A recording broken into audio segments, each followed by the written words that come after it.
नमस्कार दोस्तों, तत्काल बुलेटिन्स में आपका स्वागत है।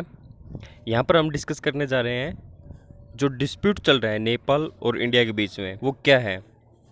दोस्तों मैं आपको बता दूं, नेपाल कैबिनेट ने अपने देश का एक नया मैप अप्रूव किया है और इस नक्शे के अंदर लिपुलेख, कालापानी और लिम्पियाधुरा जैसे एरिया जो पहले से ही अपने देश के पास हैं, उन्हें नेपाल गवर्नमेंट अपना बताती है।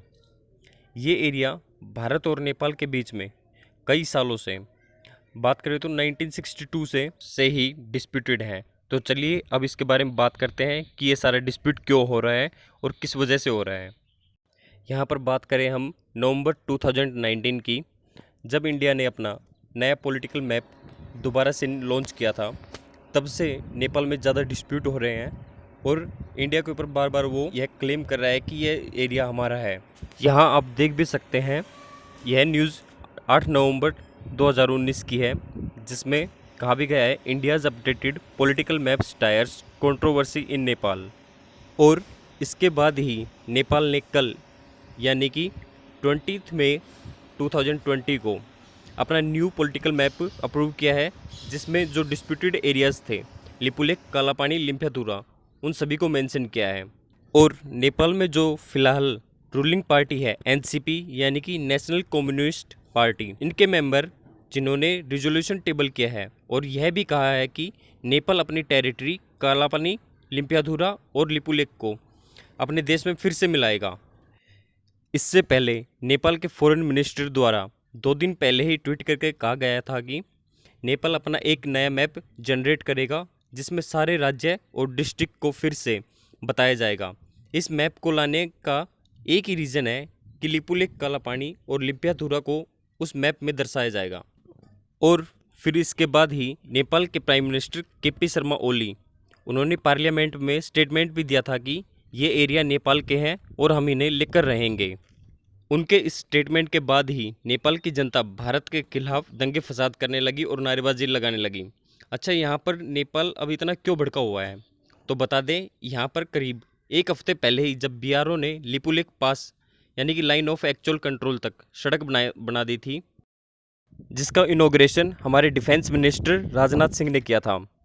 अब यह रोड भारत के लिए इतनी इम्पोर्टेंट क्यों है, बता दूं कि यहाँ पे जो कैलाश मानसरोवर जो यात्री होते हैं, जो हर साल कैलाश यात्रा पर जाते हैं, वो या तो काठमांडू का रास्ता अपनाते हैं या फिर सिक्किम से होते हुए जाते हैं, जो कि यह रूट बहुत ही लंबा है, जिससे उन्हें 5 से 6 दिन लगते थे कैलाश मानसरोवर पर जाने के लिए। लेकिन जो रोड अब उत्तराखंड राज्य से लेकर लिपुलेख पास तक बीआरओ द्वारा बनाया गया है, उस रोड के माध्यम से कैलाश मानसरोवर यात्रियों को मात्र 2 से 3 दिन का ही समय लगेगा। लेकिन इस रोड के इनॉग्रेशन के बाद ही नेपाल गवर्नमेंट ने भारत के राजदूत को बुलाकर ऑफिशियली अपना प्रोटेस्ट भी दर्ज कराया। अब ये लिपुलेख पास जो डिस्प्यूटेड एरिया है वो मैप में कहाँ पे है, तो चलिए अब देखते हैं। ये है भारत का मैप और यहाँ पर हम जूम करते हैं तो यहाँ पर दिखाई देगा हमें लिपुलेख पास। यह है जो उत्तराखंड राज्य का कॉर्नर मोस्ट एरिया है, जो कि नेपाल और चाइना की बाउंड्री के साथ लगा हुआ है। यही है कालापानी रीजन या फिर लिपुलेख पास। इसी रीजन में ये तीनों एरिया लिपुलेख पास, कालापानी और लिम्पियाधुरा, जहाँ से महाकाली नदी या फिर शारदा नदी का उद्गम होता है। यहाँ पर बीआरओ ने जो रोड बनाई है वो यहाँ से लेकर लिपुलेख पास तक है, जो कि 80 किलोमीटर का लास्ट सेगमेंट था, जिसको बीआरओ ने कंप्लीट कर दिया है। अब इस रोड की connectivity line of actual control तक है। अब सवाल यह है कि यह एरिया इंडिया के लिए इतना इम्पोर्टेंट क्यों है और इंडिया इसे छोड़ने को तैयार क्यों नहीं है, क्योंकि यहाँ से हम चाइना की हर गतिविधि पर नज़र रख सकते हैं। इसीलिए यह एरिया इंडिया के लिए इम्पोर्टेंट है। इस एरिया पर इंडिया ने 1962 के बाद अपनी आर्मी डिप्लॉयड कर रखी है और ये पूरा क्षेत्र कहलाता है कालापानी क्षेत्र, यानी कि कालापानी टेरिटरी। इसी एरिया को नेपाल अपनी टेरिटरी क्लेम करता है। अब 20 मई को नेपाल ने अपना ऑफिशियली मैप अप्रूव कर दिया है और इसमें कालापानी, लिपुलेख और लिम्पियाधुरा को मेंशन किया है। अब ये एरिया किस डिस्ट्रिक्ट के साथ लाई करते हैं वो बताते हैं हम आपको। लिपुलेख पास जो कि एक वेस्टर्न पॉइंट है और कालापानी के पास में है। दूसरा पॉइंट है इसमें, ये एक ट्राई जंक्शन है जो कि इंडिया, चाइना और नेपाल के बीच में है। कालापानी टेरिटरी पर इंडिया और नेपाल दोनों ही क्लेम करते हैं। इंडिया का जो पार्ट है वो उत्तराखंड के पिथौरागढ़ डिस्ट्रिक्ट में है और नेपाल का जो पार्ट है वो दारकुला डिस्ट्रिक्ट में है। यहाँ पर ये दोनों कंट्री ही इस एरिया को क्यों क्लेम करती हैं? अब बात करें तो बेसिकली ये दोनों देश तो मानते हैं कि महानदी या फिर काली नदी वो उनकी बाउंड्री पर है, लेकिन नेपाल कहता है कि लिम्पियाधुरा से एक स्ट्रीम निकलती है, वो एक्चुअली में ओरिजिन स्ट्रीम है। और भारत कहता है कि लिपू लेक पास के नीचे से जो स्ट्रीम निकलती है ये ओरिजिनल स्ट्रीम है, जिसे भारत क्लेम करता है। और नेपाल लिम्पियाधुरा वाली स्ट्रीम को क्लेम करता है।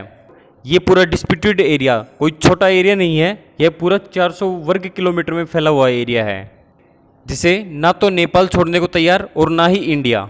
इस एरिया पर अभी एक्चुअल कंट्रोल भारत का है और भारत का यहाँ पे मेन कंसर्न सिर्फ सिक्योरिटी को लेकर है। तो अब बात यह आती है कि नेपाल इस एरिया को क्यों क्लेम कर रहा है।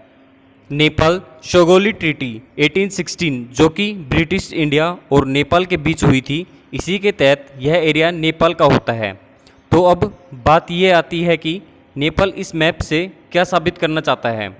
अब गौर करने वाली बात यह है कि Nepal communist party are better ties with China, इस पार्टी के संबंध चाइना से अच्छे हैं इंडिया के मुकाबले। और इस मूव के पीछे भी कहीं ना कहीं चाइना पॉलिटिकल सपोर्ट करता है। यहाँ चाइना भी LAC यानी लाइन ऑफ एक्चुअल कंट्रोल पर पिछले कई दिनों से अपने सैनिकों को आगे बढ़ाकर जबरन डिस्प्यूट करवा रहा है।